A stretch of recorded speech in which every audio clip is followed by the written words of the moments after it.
Hello everyone, welcome back to another episode of Moggy Dungeon.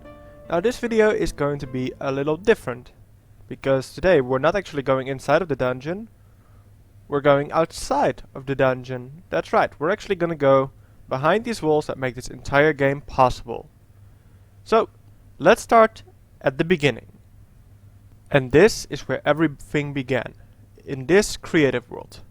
So the first thing I actually made was this long line over here. So these were just the walls, the ceiling and the floor of each tunnel of the dungeon and how they would look like. So as you can see, some of these made it, some of these did not. So yeah, for example, the first one kind of did not. You'll see what I mean later. This one did not, but it was made into a separate room on its own. This of course became the nether quarter of the dungeon, this one the desert weekend dungeon, this one the dark keep, this one the castle, and yeah, so instead of that one over there, I went for this one over here. And yeah, I didn't know exactly which one to go for, so I had to of course experiment a little bit first. So this was supposed to be the jungle dungeon at first with a leaf ceiling, but you know how Ravagers are, they can jump, they can break leaves. So, this was a no. Library dungeon? Yeah, just have these replaced with bookcases.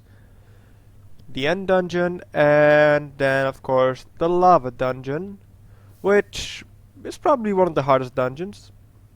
Mainly because of the floor, of course. And then of course, Atlantis, which yeah, this also changed quite a bit. But what does this have to do with each other? Well, of course this was step 1. Step 2 was connecting a few together, and that is where yeah, this monstrosity came in. This was the door, just quickly open and close. And then you would end up in this room with just a staircase going up and just all these areas, and I am so happy I did not go for this, because this does not look so good.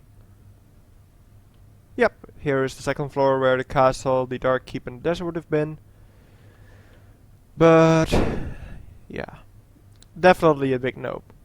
What wasn't a big nope is having this in the center, and yes, this should look very familiar. So instead we would have 2 entrances, one up and down, and then 2 exits. So we would only have 4 areas in this dungeon, and the rest would become weekend dungeons. And this was the first draft of this entire game. And not everything stayed the way you see it now. For example, at first there was no door here to run into this room, but you had to go through this room and then take a right and then a left. However, when building the dungeon, I decided against this, and I would just have it be like this. So these emerald blocks represent the barrels where the coins are in.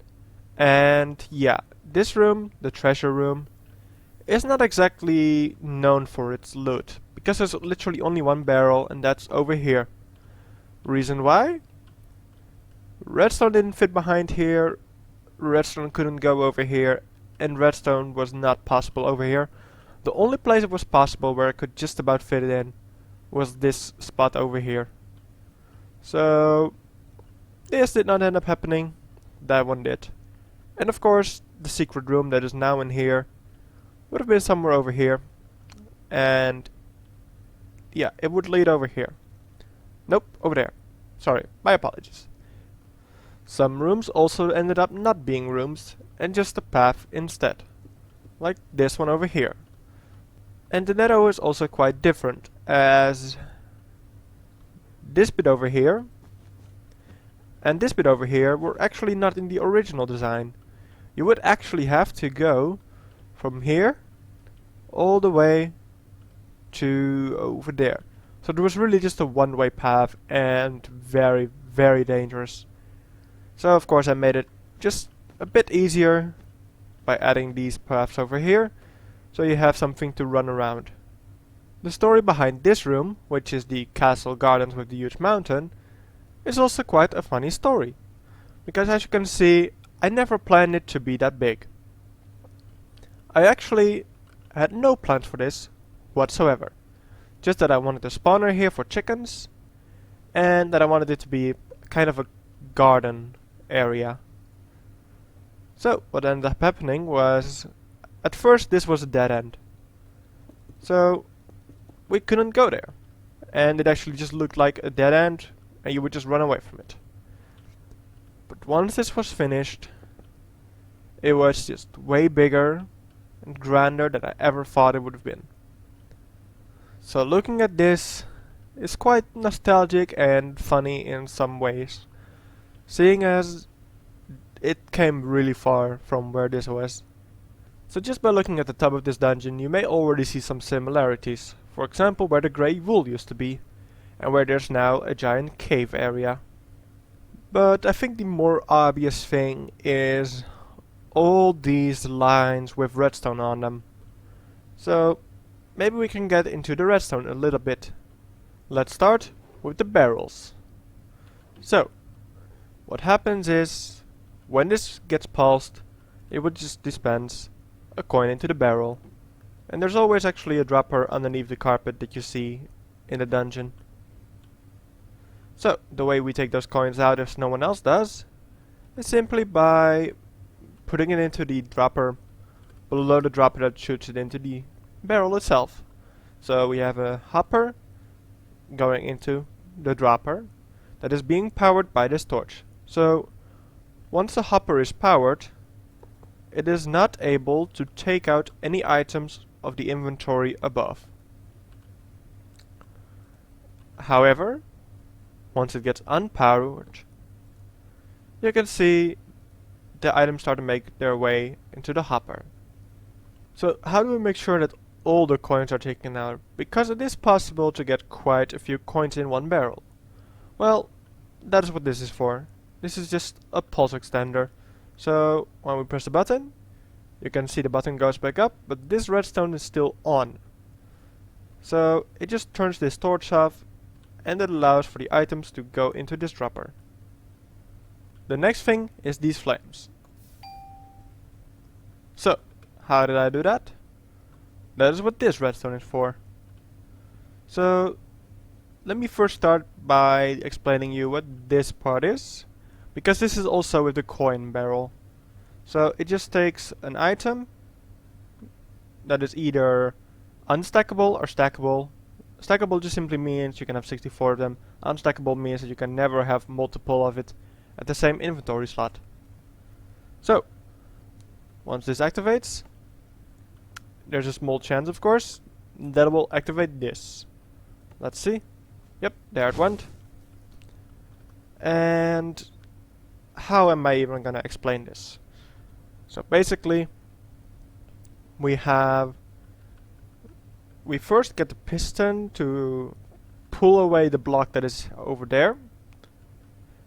Then we light the fire. And only after that do we put up this piston with the block. Because what happens is, when the fire gets lit, this observer actually detects it. So we need to make sure that the redstone signal from this observer doesn't go anywhere. But it has to go somewhere where we want to push it out. So once this thing is up, you can see that it actually allows for a redstone to travel through.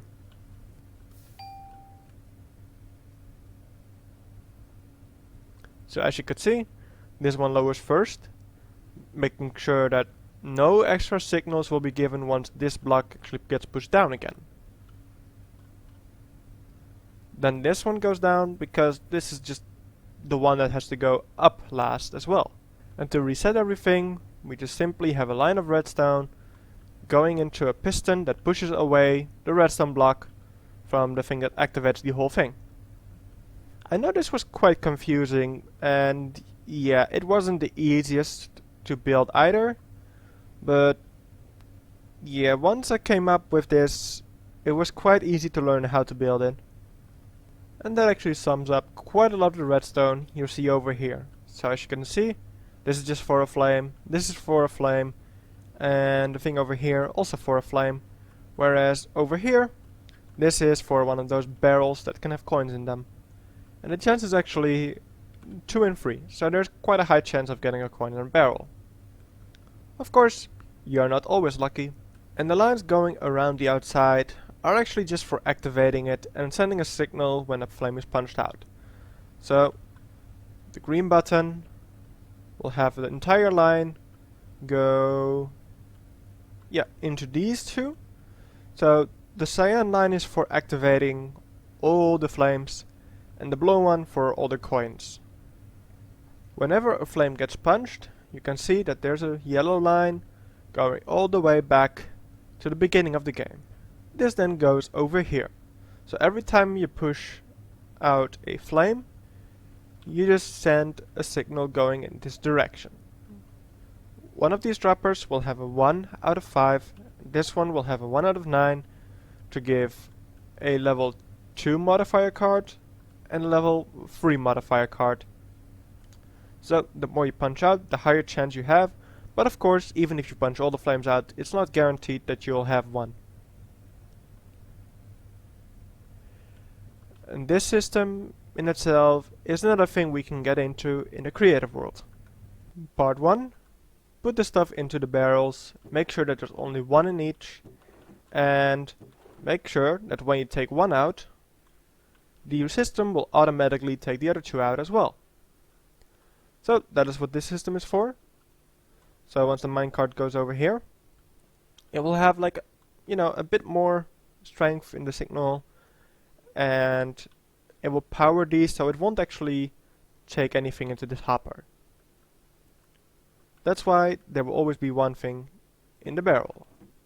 Once all 3 barrels have something inside of them, all these torches will be off. So that means this torch will be on, and it will send a signal locking all the hoppers underneath. Once you take something out again, you actually light this torch and turn this off, meaning this will actually just let go and it will suck out the item that is in the barrel. So this will actually have the minecart sitting over here, and it will go over this. It will shoot out one modifier card out of each of these when the minecart goes over them. All the extra items that are left in the dropper will be sent down into a barrel. So instead of water, we actually have a minecart hopper going over these hoppers that fill the droppers with those modifier cards. Now these, let's see, these ones already have some inside of them. So that actually guarantees that you would always get at least a modifier card in each of the 3 barrels. And then over here, you can see, there are some left over. Surprisingly, none in this one. One of the best things when starting this game is the sound it makes when the door opens. So as you can see over here, we have the green line going into this block that activates this little bit right here. And this is just the door itself. It is 1 wide and very, very nice, very compact. And then here is the actual music that you hear when starting the game. So let's make sure that music and sound, jukebox and note blocks all the way up, and let's listen to this little bit of music. Yes, there's the nice tune. Never got old. And this is where I actually experimented with all those nice sounds. And yes, I think we can actually just, turn back the volume a little bit. And yeah, so I came up with that once I discovered this sound. Yeah, nothing special sounding about it, but yeah, once you hit the higher pitches, it's a lot nicer. So I also have some unused sounds, like that one and this one. Some sounds you didn't see down there, but are here, is this one. So whenever a wall gets pulled up, it just makes that sound. Speaking of walls getting pulled up, that's what this is all for. So all the redstone on top of the dungeon, where you can see the purple, pink, red and magenta line, these are all just for raising up the walls. And this is where that all starts. So first it goes into a clock that is currently turned off. This clock will every once in a while activate this dropper. This dropper will, this hopper will have the redstone block underneath it because of this, and therefore the item will actually stay inside of the hopper.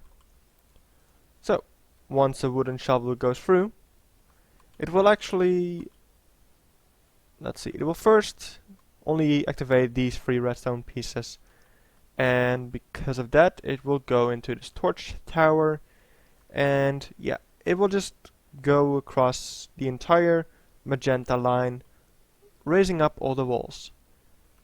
And as the second goes in, for the red, third, pink, fourth, purple. And yes, I know that most things right now are actually based just around redstone, and less around the dungeon itself maybe, but you gotta keep in mind a lot of this is simply redstone. Like once you're done building, cool, you got a dungeon, but what do you want to do with this dungeon? Like once it's built, you could go treasure hunting, but you know, without that redstone it's not gonna reset itself, or you could use a compass, but you're gonna have to break blocks, and that's something I wanted to avoid. And at this point you've probably already seen most of the dungeon interior anyway. So yeah, there's you know, I could show you the inside again, but that would mean going inside of the dungeon, which I promised we wouldn't do this time. We wouldn't do that in this episode.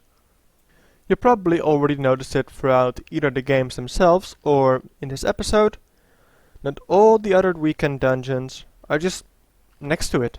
They are all over here, and some of them kind of got vandalized. Not really mad about it. I mean, it's a diamond version of Perry the Platypus with glasses and turned into a house. I think we can all guess who built this.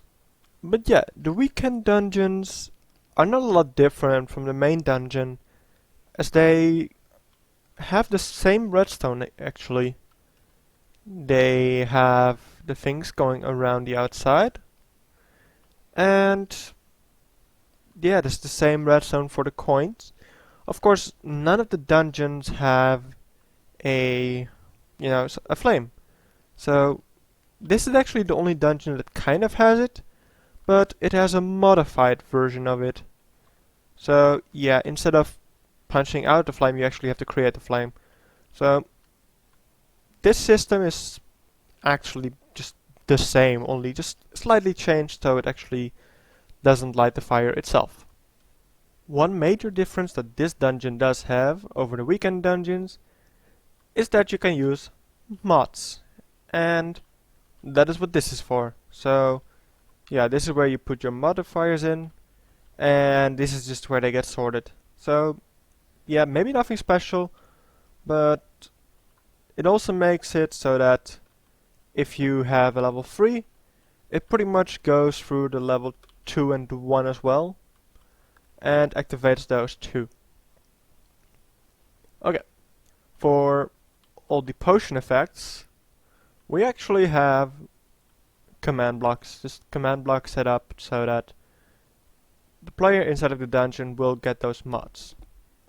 However, for flame and for collector, we actually just have a line going into the cyan and the blue line. So yeah, basically it just activates these machines just an extra time. And yep, that is just a bit of the redstone that went into this dungeon. Of course, there's an entire offline. So the dark green line over there you can see. There's of course the compass, the treasure for the artifact token. There's much more. The secrets, the daily challenges, much more. But let's just get into some of that administrative stuff. So every time we play, I quickly have to check, is the light on or off? If it is on, I have to take out the items of the shulker box and update the score on the scoreboard. Right now, Jula has 3 points, I have 6, Sandy also has 6, and Bori has 0 sets. She only played once with us, and I think she thought that was enough. And yeah, if you're wondering about the other colors, no one has taken them, which is why there's actually glass in front of them. The other thing I have to do is check their barrel, their shulker box actually. What key do they have? They have a dungeon key, and a daily key. That's good, if it's a weekday. But right now, they would actually require a 4th key, which I can actually just get in my shulker box. So there's a weekend key. And let's just, add it to there. Add it in Jula's, and there you go, Sandy. Okay, now everyone has the keys that they are supposed to have. Once people have actually completed an artifact, I do have to put it back into the system. Not this system, not the one where you actually get your stuff, but this system right here. So this is actually where all the artifacts are being made and stored until they can be put in the game. So these are all the artifact sets that I have created, but not all of them made it into the game. Like these 4 chests, they did. This one, not in the game. These 2, not in the game either. And that is actually most of the things that I have to do at the moment. Because, well, the game is pretty much finished. It's not like I have to, you know, monitor anything going on inside of it, because everything can be done without me right now.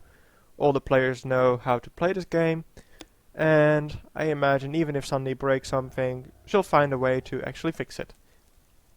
Another thing I sometimes have to do is just take care of minor issues like players not respawning inside of the starter rooms, or if they're maybe stuck somewhere, like bugged or whatever.